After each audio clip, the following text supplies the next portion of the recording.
Okay, welcome everybody. Thank you for joining us today. We're just going to give it 30 seconds to a minute to let everybody sign in, and then we will kick off. And just so that everybody knows, we are recording this webinar today. I'll be posting it on YouTube afterwards. So if you miss anything, don't worry. You can play it back as many times as you like.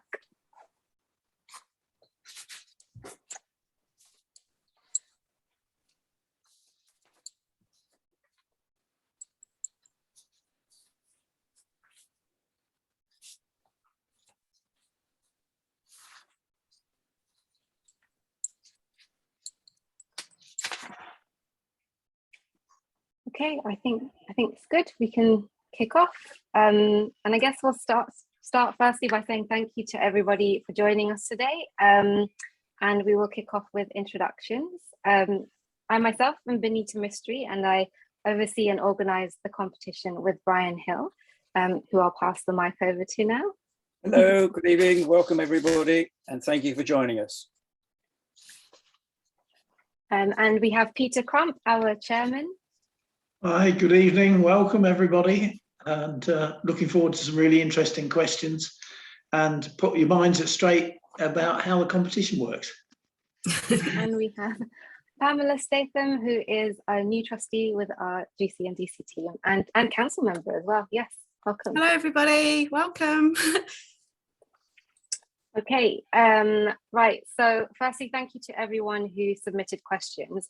We have some extremely thoughtful and helpful questions, which we are going to answer shortly. But firstly, I will kick off with a quick overview of the competition. So bear with me one moment whilst I just share my screen and this beautiful lilac presentation.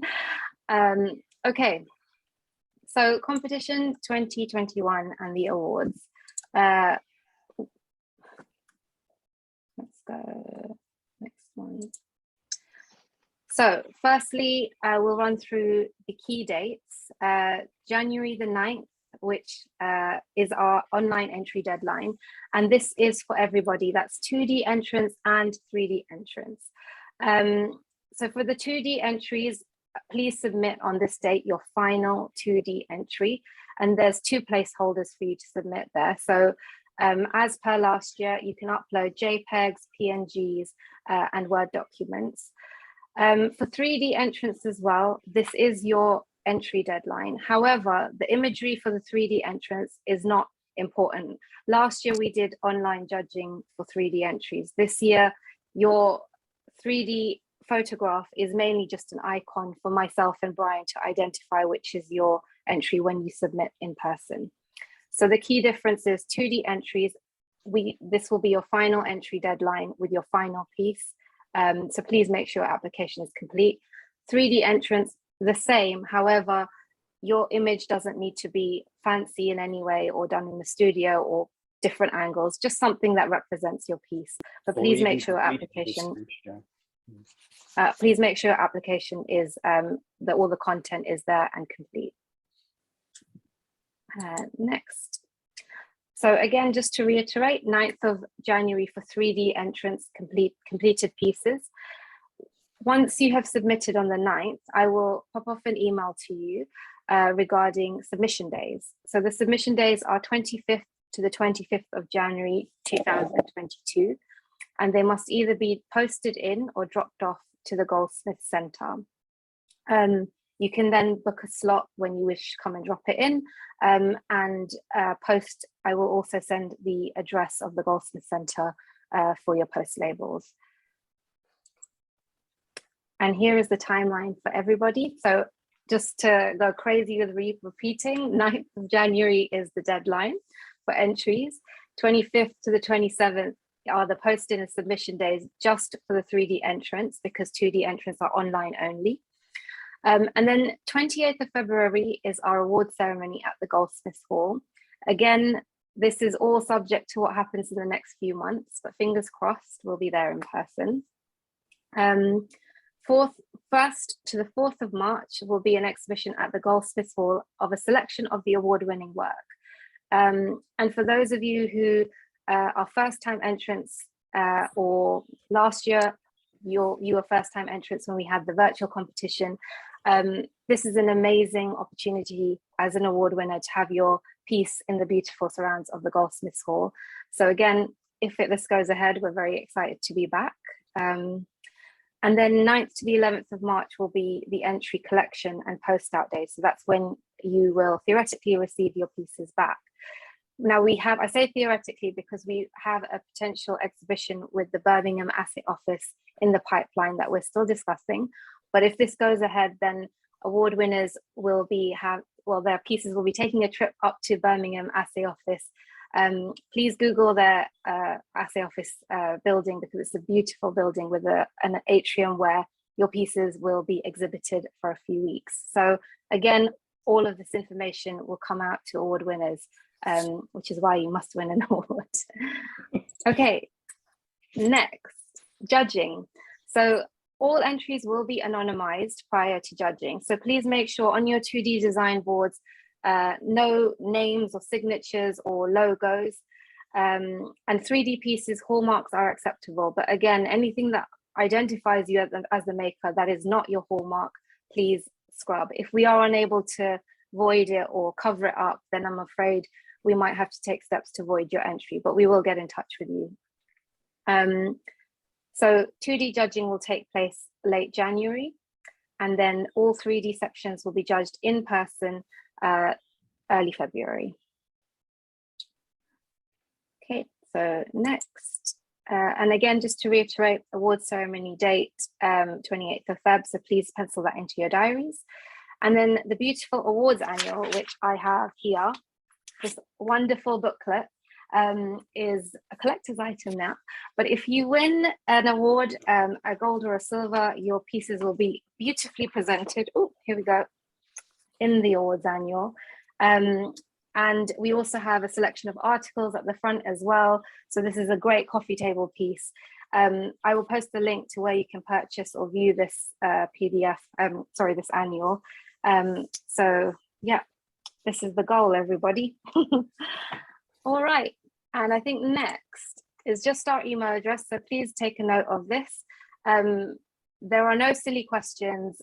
I ask the silliest questions. So if you are confused about anything, or if you're unsure or uncertain, please just drop me an email, and myself and Brian will reply. So with that, thank you very much. I'm done with the lilac presentation. And now, I guess we are on to questions. Thank you. So next, we are on to some great questions from everybody. So I'm going to kick off with the first one. This is a great one for everybody. Where solid gold isn't possible due to financial constraints, is gold-plated silver frowned upon? In other words, would it be advisable to simply create the piece in silver rather than to plate it? Okay, shall I kick off with that, Peter, or do you want to? No, absolutely, Brian. I'll follow you in. Absolutely. We encourage all entries to the competition that obviously in rounded terms, we would love to see in precious metals, but if you've made something in base metals, nickel, brass, copper, whatever, it is the making, it's the actual quality of making in the craft sections, and also in design as well, can play a part where it is that is judged, not the metal, not the inherent materials that you're using. So ideally, yes, in silver, gold, platinum, if you can. If you can't, that isn't an inhibiting factor. You can make your pieces in base metals, electroplate. The judging remains the same for that across the board in the relevant sections. I would just add to that, Brian, as long as the piece isn't, there's no detrimental effect to the piece. If you put a plated piece into a 3D design, I'm sure that'll be absolutely fine. If you put it into a craftsmanship section, you just have to really understand whether a piece of brass or base metal that's polished is actually going to look as good as a precious metal piece. Yeah. But there's absolutely nothing to stop you putting a base metal piece that's been plated. No, and so that, you know, that could be a very highly appropriate for students who, you know, are finding it perhaps difficult to find the necessary resources to work in precious metals. And you know, as a previous teacher of that, I understand that fully. So nobody is barred from making something as beautifully as they can in for the craft sections, craft and design sections, irrespective of the materials that that are available to you. So incidentally to this, I would say just consider carefully whether you can't afford it, because the problem with making a piece in base metal is that really you only have a sample thereafter. You don't really have a piece that you could potentially sell if it was a competition winner. So just really be mindful that you really can't afford it. You won't be banned from the competition, but I'd just say all that work on base metal and then not to be able to sell it would be a shame. No, there's also other sections like the conceptual in 3D where we're encouraging you to use any materials other than precious metals. Absolutely. So there is a hole and a home for everybody basically in the competition. Nobody is singled out to say you can't do that. Okay, thank you. I have just a quick question on the side before we move on to the next one. So would you recommend having the item or items hallmarked after the event? And this was in response to what I said about and making sure your entries are anonymized. And to answer that question, you can hallmark at any time. Don't worry about the hallmark. So whether it's before or after the event, it won't be voided because you have a hallmark on the item. Absolutely. It's not mandatory in the competition that if you submit in a precious metal, whatever level that is, that it has to be hallmarked. Desirable perhaps, but it's not essential. So that will not be, again, a factor for judging for us at all. Okay, so next question. Please explain the different enameling categories. I'll go to Brian for that. Yeah, sure. Well, traditional enameling, section 27, has been in the competition since I've been involved with it for quite some number of years, and many years before that. It was obvious to us that that we have a lot of enamelers out there that possibly we're missing out on the opportunity to encourage them into the competition. So possibly 3 or 4 years ago, we established section 17, as it is this year, for designer-led enamelers to enter the competition. We've had, and it's been very successful to do that. So we have the skills of a traditional enameler in section 27, and the experimental one, the one that Benita's put up on the page, is from our awards annual. And there you can see 3 award-winning pieces that have all used enamel in different ways, and perhaps not challenging the traditional top-end skills of traditional enameling. But the bowl on the bottom left there is certainly an experimental, and the brooch at the top, plus the necklace by Jane Moore, I think that's Jane's piece, has used enameling proficiently with undercuts. They're not undercuts in this case, I think. Jane, please excuse me if I'm wrong, but I think that's photo etching underneath to give a nice graphic effect through the transparent enamel that she's used on her Tutti Frutti necklace. So those pieces are really good examples of creative enameling coming up with some really good visual communication niceties, if you like, and are not really challenging a traditional enameling technique like cloisonné enameling or champlevé. So there's a home for both. Some of them also cross over onto both sections. So there's the traditional enameling skills of our lovely Fred Rich, who is obviously one of the iconic enamelers in the world, with his vase where he's done cloisonné enameling across three quarters round, all the way around a full shape, with a nature scene that is to die for. And that is skill personified for an enameler that is at the top end of their game. So that is the traditional enameling section, as in 27. As opposed to the relatively new one we brought in, which I underline has been very successful, very popular. And we encourage, basically, we're trying to get the whole community of enamelers to be engaged in the competition. Thank you, Brian. I think that was very useful actually, because a lot of the pieces, like you say, design pieces also can win awards in the craft section as well.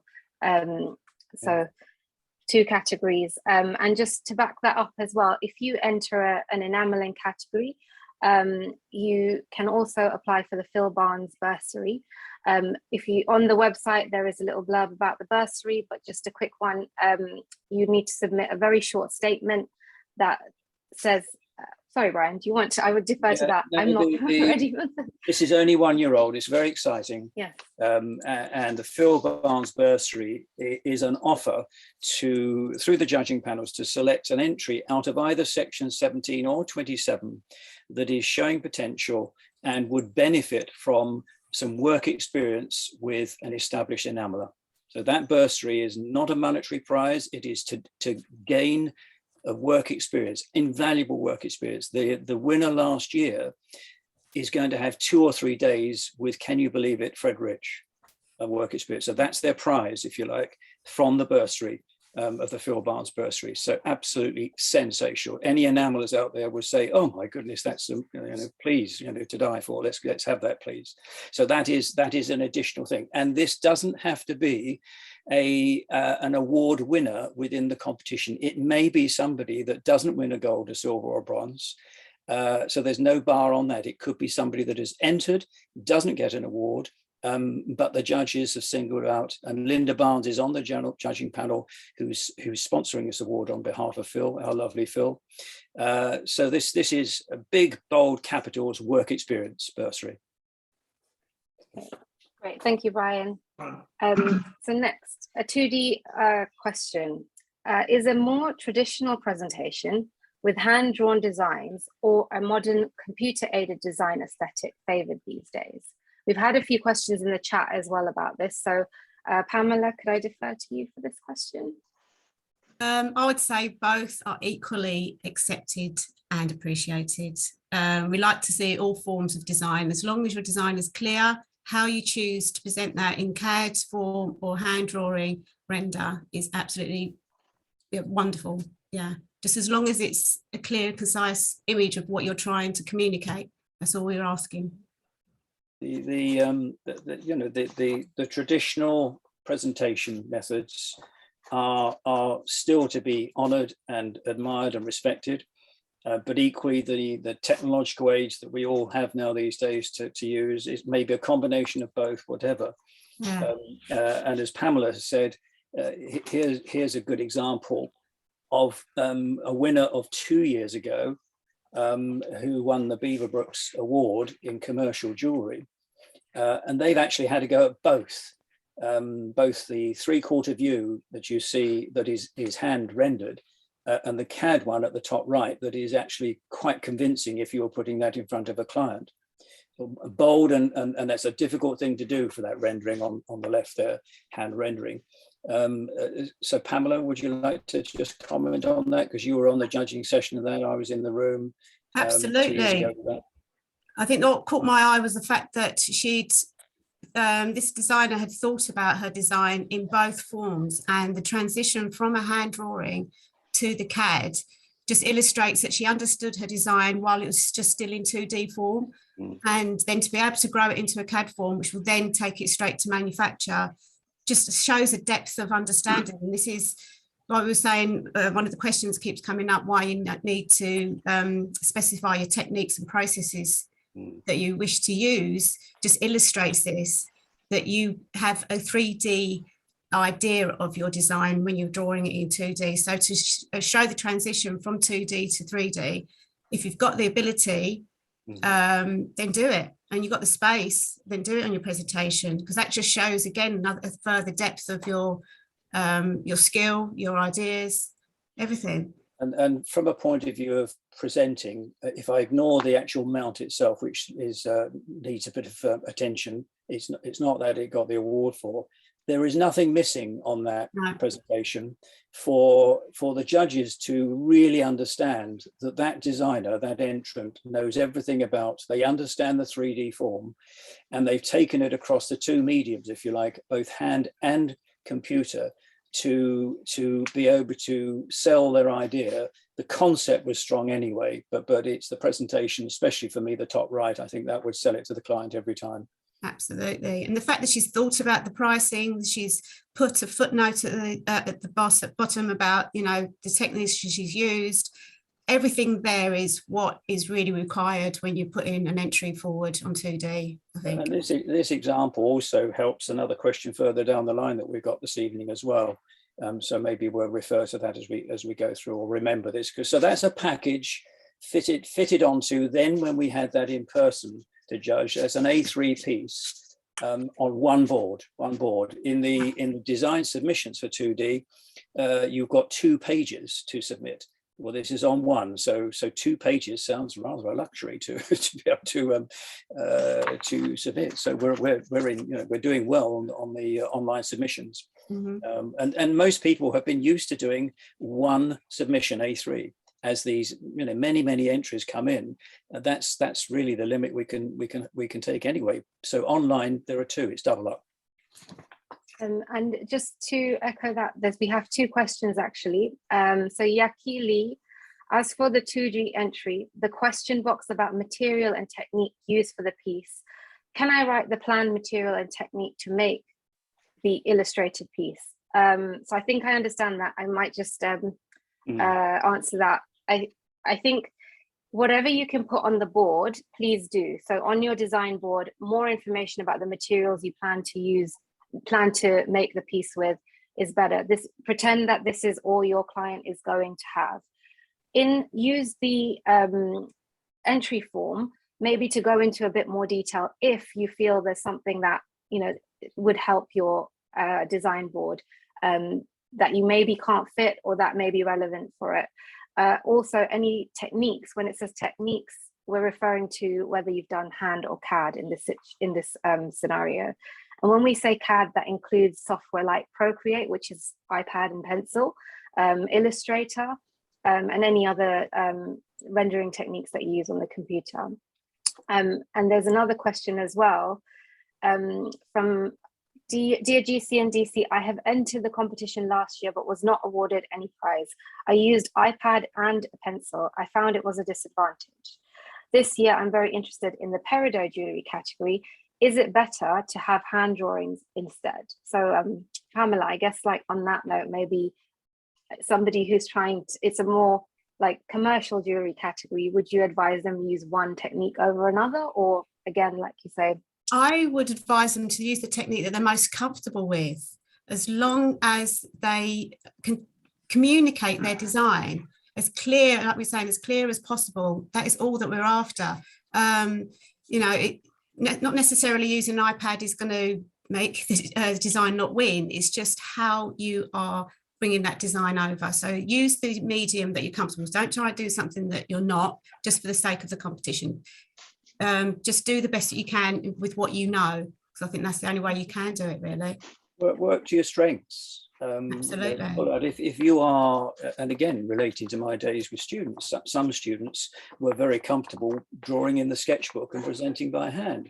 There was a growing aspect where people were becoming more familiar with computer technology and utilizing Illustrator and Photoshop. Just find what suits you, as Pamela said. And communicate it as well as possible.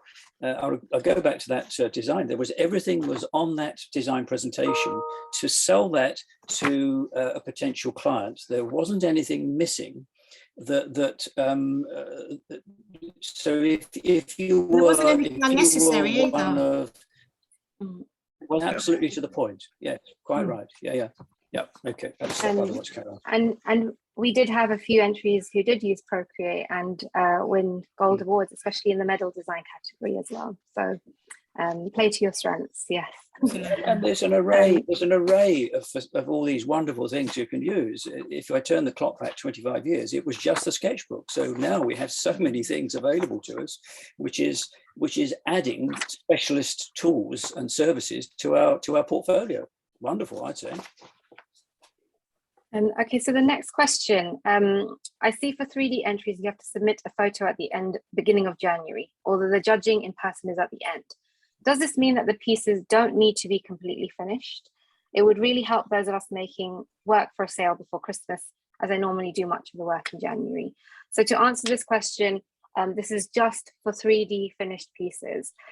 Your application form is due on the 9th and the photos are just icons. So the photos aren't going to be judged. They are just for us internally to be able to identify and match your application to your piece. So interpret that as you wish, but we would say finish them for the 9th of January. But we understand that you have a window again to work on your pieces between then. If it's problematic, all you've got to do is just draw something that looks like it's going to be what it's going to be. It's purely, as Benita said, it's for identification. We have 600 to 700 entries. And if something gets slightly displaced from the piece from the entry, we need some imagery of some description to match them up again. It's not the judging process. So Brian, a pair of jugs that silversmithing that haven't had their final polish wouldn't be a problem at all. Absolutely not. No. If it was a brooch that hadn't had all the setting finished or the pin on the back of it, it wouldn't matter at all, just as long as we can identify throughout the competition. What it is. Yeah. Absolutely. Yeah, no, that's exactly it. And let's be realistic, a lot of, and then there's been a comment in one of the questions, a lot of the manufacturing is taking place after the point of the submission or finishing off, whatever, after the 9th of January. But as Benita said, 9th of January is the online application for everybody. The only thing that has to be submitted of an entry are the 2D sections on that 9th of January. Correct, Benita? Yeah, that's right. Yeah. Okay, so next one, how to answer technique or material if I'm submitting a 2D entry. I think we've answered it, but Pamela, do you just want to reiterate this one?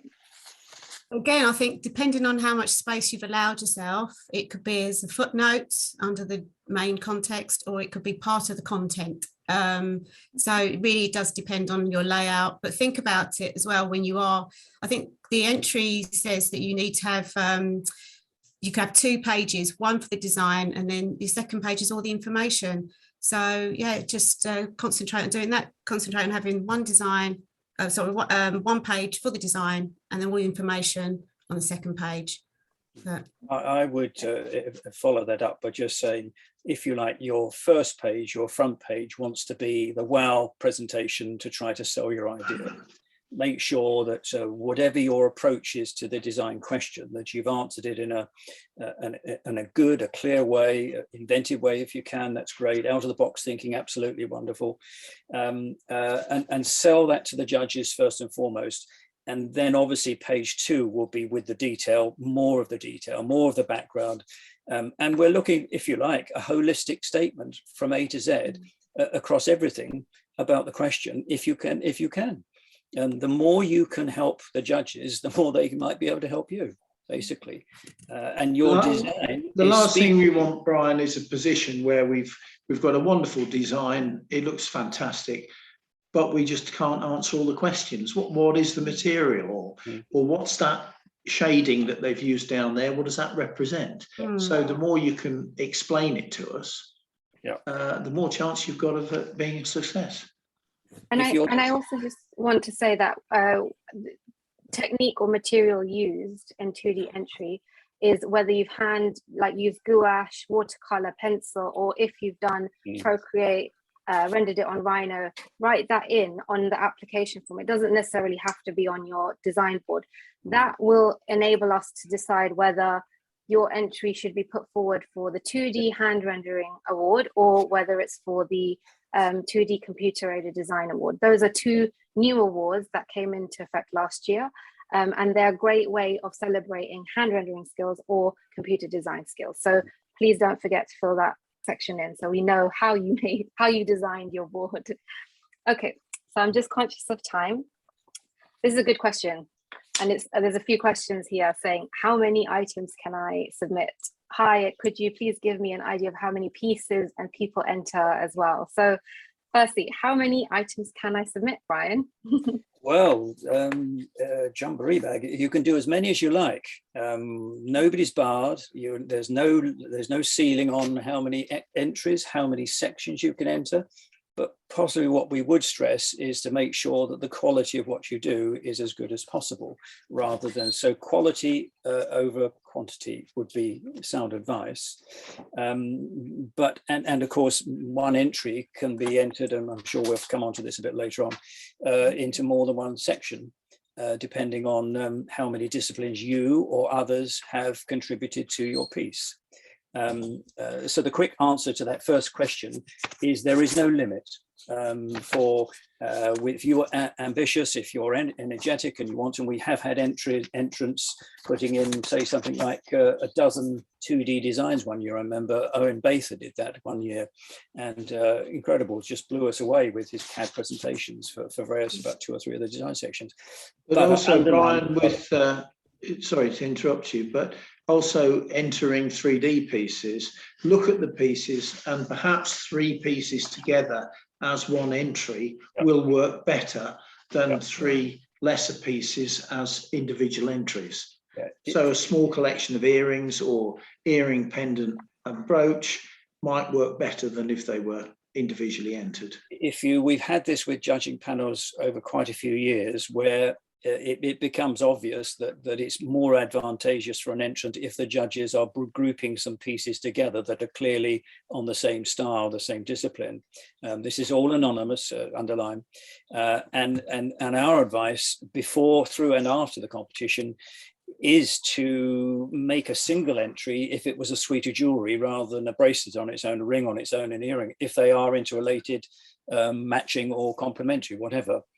So that is to your advantage, I think, is to your entry becomes a stronger statement on that. And you can show possibly design development through bringing those pieces together, whether it's jewelry or silverware, or particularly on jewelry, obviously. So I think on that question as well, how many pieces and people enter every year? So just quick answer on that is around 700 last year, if I wasn't mistaken. Single entries, yeah. And then they're entered into multiple sections. So a single entry can be entered into, or 3D finished pieces can be entered into multiple sections.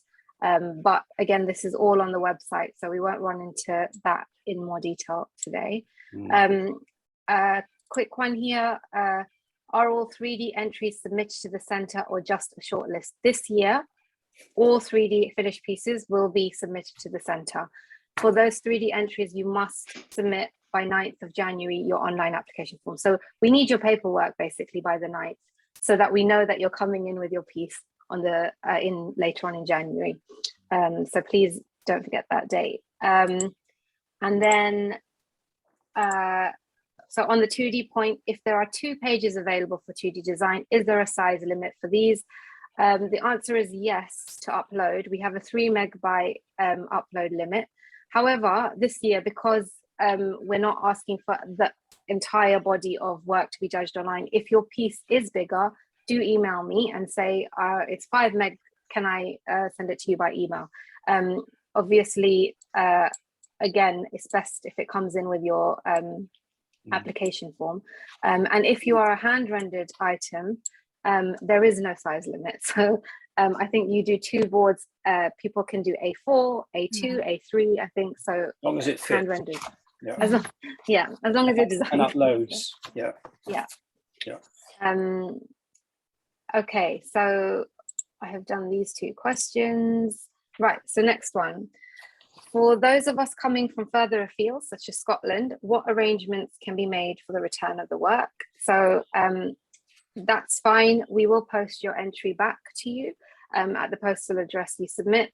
Once we've received your piece and the award ceremony is done, I will send an email out requesting details of your postal address and payment for postage back. Now that is 2D for 2D work, £15, and £35 for 3D work. Again, this depends upon insurance.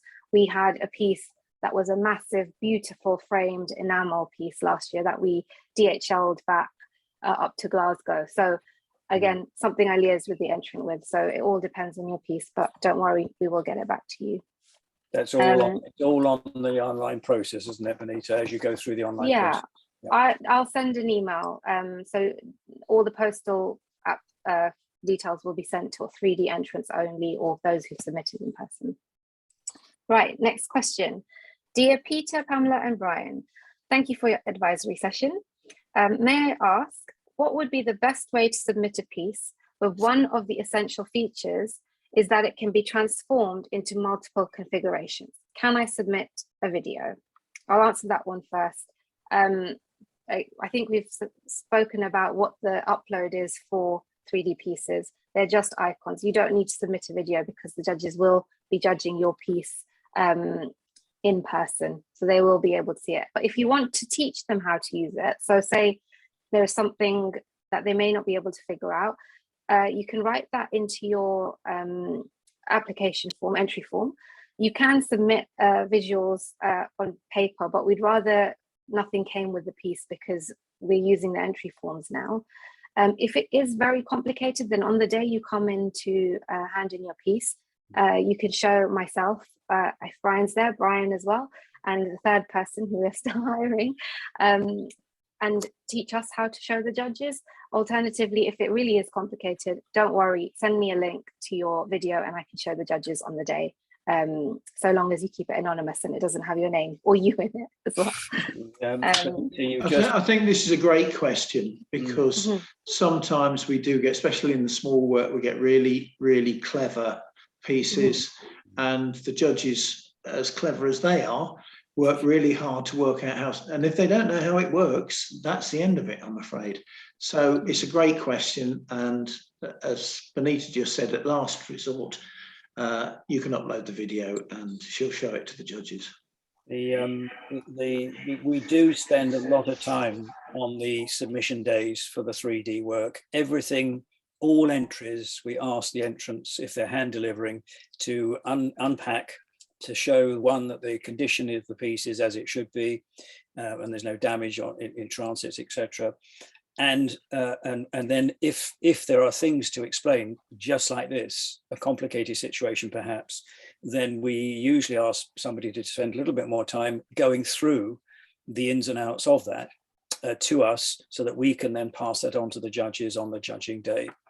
And then Benita's given you a final sort of safety net there to, if you're concerned about that, you can obviously send something in through the email system. So just to reassure people who don't know the procedure, Brian, there's a team of judges on or a panel of judges on every section, but alongside is always Brian or Benita, or probably both. So they're in a position to answer judges' questions. So if you've explained the piece well on dropping it off, then it'll be immediately explained to the judges. We also occasionally have to phone the entrant to, if there's something that isn't quite clear through the application form, and perhaps, let's say that entry is in a shortlist for consideration for an award, then we have undertaken that as well. We do as much as possible to try to make sure we are as accurate as the entrant wishes to be on their behalf as we go through. It's pretty thorough and quite detailed. And a key part of that is understanding it at the point of submitting to the centre. So there was a second part to this question as well. I'm making a new piece at the moment, but it is an edition of one of my classic pieces. Would you be happy with such a submission? So I guess this is like, when you say an edition, probably like, you know, an evolution of a previous piece, I'm guessing. Okay, so speaking as a judge, I would very definitely want to see progression. If I saw a piece from last year, or a new piece that was just absolutely parallel to last year, no good. However wonderful it is, I don't believe that's progression, and the judges would want to see progression.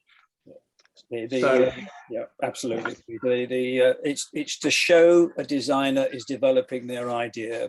So if they've submitted that beforehand, and it's moved on, whatever percentage it has, progression, as Peter said, then that's fine, because it's showing that the designer is working on developing ideas and trains of thought from the original piece, the original piece.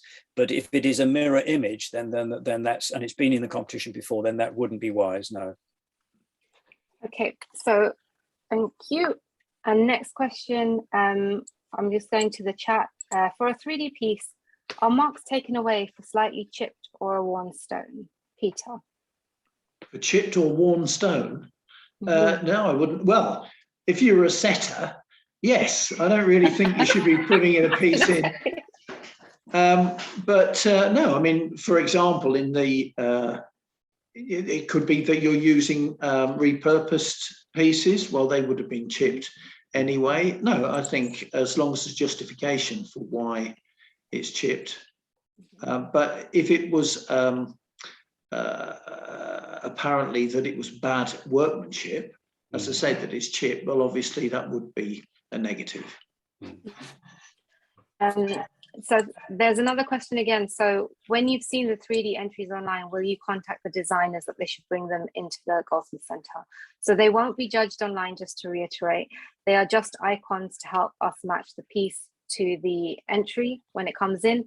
You will be contacted on the 9th of January or that week with post details as to where you can post your piece in, or you can book in a slot at the Goldsmith Centre to drop off your piece on the week that we will specify in the email. So don't worry, as soon as you've submitted, a couple of days later, well, not soon as after the 9th, I will email you to arrange submission of your physical piece. So Bonita, if I just slightly went back on that piece about the chipped or worn stone, yeah. Bear in mind that we do have a big ethics section within the competition. And if actually what you're advocating is repurposing or using clients, or you have a very specific reason for using stones in that condition, please explain it, because it might put you in line for part of the ethics award. Yeah. And that's new as well. That's new. Yeah. Pamela, there's one here. Hi, can I use enamel for 2D commercial design? It is not mentioned in the brief. I was just having a quick read because I saw that question. I was just having a quick read of the brief. It doesn't say, and they're after a motif more than anything. So I'm not 100% sure if enameling should be used, but if you feel that it's absolutely paramount to your design, then yeah, show it. But you are designing a piece that is commercial. So an enamel piece is generally quite expensive to produce, especially on a mass production. So you kind of think along those lines as well. Is it something that can be produced cost effectively? Because eventually it will be, you know, hopefully in the multiple stores. So you need to be able to produce it with that in mind. So I'm not 100% sure if you should produce an enamel piece. But it could be a cold enamel piece. Yes, true. Yeah, true. As long as it is satisfying the criteria, the rationale of the brief, and as Pamela said, that it would be transpire to be cost effective for commercial consideration. They don't say don't use it in the brief, right. so it's up to you. Absolutely, be innovative, but obviously be controlled within the commercial world of where these pieces might be heading. Unless you know, if you can enter two versions, one with and one without. That's a good answer. Yeah, great. We have a great question from Larson. If I use electro etching as a part of my champ levé process, would it be classed as traditional or non-traditional enameling?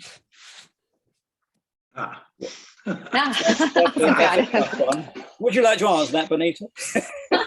I'm going to ask my friend Google. The traditional undercutting in enameling is done by hand, by engravers and scorpers, etc.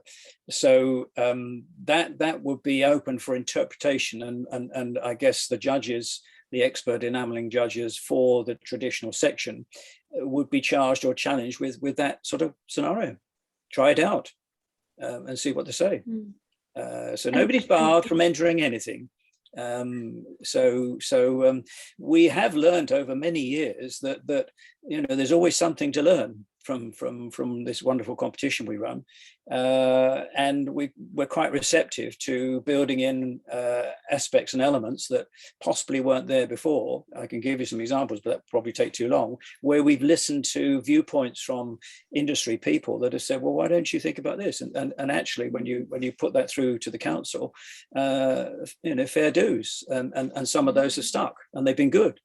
So Brian, the whole point of this competition is about progress, isn't it? Oh, for sure. We want to see new skills and new ways of doing things, and the judges are always delighted when they see somebody's got a new angle, got a new way, and that's why it's so important to read the brief really well, respond to the brief, but then explain clearly what you've done, because we perhaps won't know what the technique is.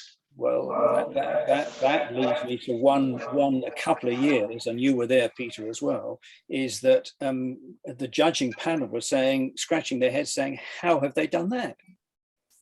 Because it's so well worked through. And yet, experts are saying, that's amazing, but how have they done it? So then you go to the application form and find out, and more scratching heads take place. Well, I don't believe it, but it's brilliant, because it was something that they haven't seen quite that way before with the technique they've developed. And just to complement what Peter and Brian said, the newness is always embraced, and I think that's why, but also the traditional craft skills are fully embraced as well, which is why there is a split in the competition between design and traditional craftsmanship. If you enter a piece in sections 11 to 17, those are design. That's where your design is, I think, valued and appraised. And then there's sections 19 to 33 that are craft-based. So these ones are sections which, so if you enter in a piece of silversmithing under section 11, you can enter under section 20 and the craft section under polishing as well. And that's where the craft of polishing is judged. And this is, have a look through the different sections, but you can enter multiple craft categories. We also have section 19, which is creative innovation.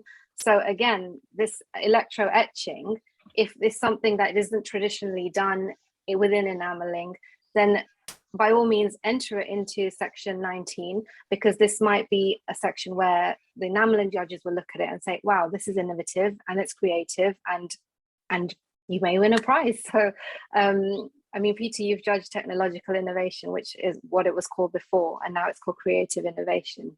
So we're again appraising, and it's not just people who use technology, it's how you use your tools innovatively as well. So whatever it can be, to your point, Benita, it can be completely about hand skills. It isn't about technology. It's about somebody developing a new technique. And this is going to sound really churlish, but please don't think any of this is about us trying to nab your latest invention or your latest idea. This is your opportunity to explain to us how clever you are, and put your piece on a different level than it might be seen without that description. The creative innovation section is 18 in the current competition. 19 was the silversmithing. It's the last of the 3D design section. Yeah, thank you, Brian. Okay, I'm just conscious of time, so I'm going to just go to another 2D question.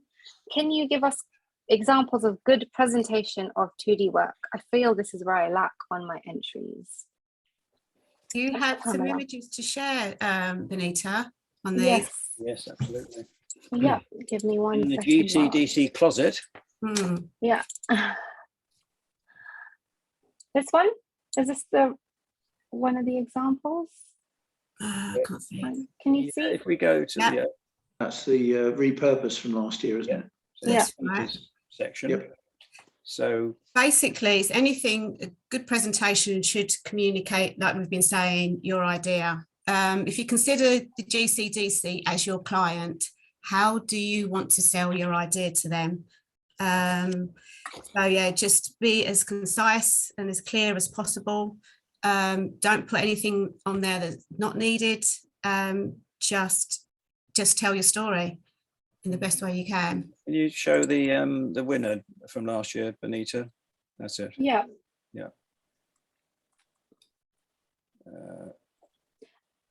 We Well, also terrific. have, As Pamela said, it completely tells the story. Everything's in there. There's nothing unnecessary. Absolutely. It's not cluttered, but as I look round it, I judge this one as I look round it. It just tells me everything that I need to know about that piece, how it works, where it came from, the inspiration. And that's on one page. So if you've got 2 pages, you know, you can fill one page completely with just the design and put all the other information on the next page. So from your perspective, Peter, as a sponsor, moving from 3D section to a 2D one last year for the first time, that ticked your box as far as completeness and everything, isn't it? Yeah, absolutely. And I'll go back to what I said earlier on. The entrant had obviously read the brief and completely absorbed it, and then just came out firing on all cylinders. Both of those, you know, they're stunning pieces. In conjunction with the brief. I mean, they're lovely pieces of jewellery anyway, but they've responded to the brief and they've explained everything to me really clearly. You said a key word there, Peter, it's absorbing the brief. So you literally know it inside out without even referring back to it. You know what's not is not required, but you know what is required, and that is understanding your brief. And you just got to keep reading it and presenting it as clear as possible. There was an example there of hand illustration as well to go with the CAD, which is the Valcambi Award. So very, very complete. So it's all possible. Okay, so we have a question here. Would a render count as an icon for the 3D submission? I think we answered this. Yes, that's fine. If as long as it represents the piece and it's not materially different. If you submit, for example, you submit something that's materially different in person from your application form, then that will be a problem because they don't match up. So make sure the text is all there and you're ready on the 9th of Jan. You just have to submit your physical piece, 3D piece in person on the dates hand in week. Right, I love working with wood and silver together for silversmithing items, using the silver to highlight. Is this acceptable? So Peter? Absolutely. But I would say that you know, to just consider the ratio of how much silver to wood that you're using. If we had I'll be absurd, if we had a wooden teapot that just had a little silver rim around the top of it, we'd be quite disappointed. But if we've got a piece that's nicely balanced between wood and silver, there'd be absolutely no problem with that. Yeah, proportionate is because wood is a very complementary material, as is glass, to silverware. But also, not just silversmithing, it could go into the small work category as well, where wood could be incorporated within a small item where again the decorative qualities of wood, the colours, grains, etc., would really work very well. In silversmithing terms, obviously wood has been used as an insulator as well, along with other materials. But to be encouraged, but quite Peter's central point there is that make sure that we are looking at a silversmithing piece that is enhanced and supported by a supporting element of another material, i.e. wood. And just to compliment Brian and Peter, I think, and actually just on the point of using mixed materials, if you are a jeweler and your piece is made predominantly of wood and the rest of it is, you know, encased in silver, that's very different because it's a different section. I think silversmithing is silver. So it depends on the section you're entering. This year, we also have a new category, section 33, which is horn and polymers. So looking at ethical use of horn and polymers, which AKA plastics. So if you use resins, etc. as well. So there are plenty of opportunities for people who work with mixed materials. Just make sure that if the balance is correct for the section that you're entering it in. No, something for everybody, as I said earlier. Absolutely. So for 2D submissions, is it all right to submit 2 versions of the same piece? Pamela. Going back to what Peter was saying earlier about progression, if they're exactly the same and Yeah, I don't see why you'd be entering them. I don't know what the difference. If this is exactly the same piece, what is the difference going to be? So it's got to show progression between the two pieces. If they're a family, yeah, like I say with the other question about the enameling, show an enamel version and a non-enamel version. They can't be literally just taking the enamel out. It has to be a different design, if you know what I mean. But yeah, I think they need to have some point of difference. It can't be exactly the same piece that you've kind of just slightly changed. There must be a point of difference enough for us to recognise. Design development, basically. This is what we're seeking. And everybody aspires to be as unusual and as different as possible. And if the needle is stuck over 2 or 3 years with a designer out there, it wouldn't look terribly exciting for eyes looking on if it stayed the same.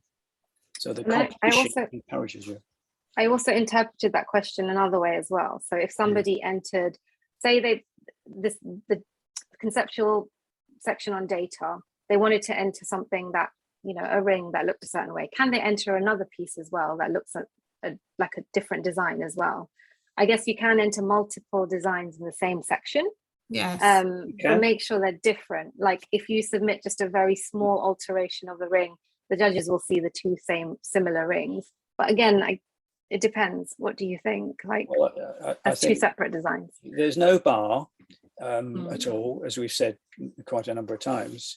But if it's too close to home from the first one, perhaps that won't really cut the mustard, as we say, with trying to excite the judges to say, oh crikey, I like that one. That one's looking really good, and it's evolved out of this first one here. So I think we encourage you to move your design development on as much as possible. And maybe, Pamela, in your commercial world, you have to use one idea and take it to various permutations to try to make commercial sense of a given train of thought. Absolutely. Well, going back to the image that we saw earlier with the centenary piece, where she illustrated the hand rendering as well as the CAD, she showed a suite of jewellery. So whether it's, okay, you've got two pieces complementing each other, where they're not asking for a suite, you can, you know, put a pendant in there and a ring in there. I'm not 100% sure if that's allowed, but maybe something along those lines. But generally in the commercial world, that's what we need to do. You find a motive that will work, and then you try and apply that in all the different forms. But there still needs to be a point of difference between each piece. You can't just regurgitate the same piece and just slightly twist it there, slightly change the shank. It needs to stand on its own merit as a design, but still have family. And we don't want to see one that's in white gold and one that's in yellow gold just for the sake of having two different colours. I think that's the other question is 2D submission. Is it all right to submit two versions of the same piece? I don't think so. Oh, well, it depends. Like if you have a pendant, you can say this can be made in white and yellow gold. So you don't need to submit two separate entries for that. Just show how this piece can work for the client, or give them options like rose. Or how gold, it can develop as an idea. Yeah. You know, we're always looking for a strong motive, a bit like the question in the commercial award. You get a strong motive, that can carry all over the place, you know, it has longevity, but it's having a strong motive in the first place. I'm just conscious of time. So I've got one more question here before I think I'm going to do a quick round robin of everybody's maybe one section that, you know, that's caught your eye. So a quick one here from an attendee. If we have a 3D piece or a collection of pieces that we believe suits more than one of the design categories 11 to 17, what would you advise we do? So just for those who are new, say this piece, you know, looks good in enameling and silversmithing, and could also go into polish. I'm not polishing. Think of another section. Well, yeah, 3 sections, small work. Then where would you think I should enter this? How should I decide? Silence. Question. I'm trying to decide what you're holding up. Oh, yeah, this. I think horses for courses would be the you know, a general sort of steer on this. There's no point in thrashing something to bits.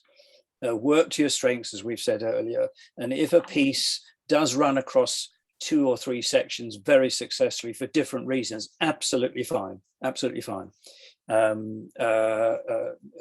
So I think it really, the other thing to say is we can always advise you if you're unsure. Yeah. For instance, at submission time, when you bring your pieces in or you post them in, we can advise you, because some people say, I'm not quite sure about this section and that section. We've got the experience and the background of that to be able to help you with that. And that's quite a helpful facility on the submission days as well.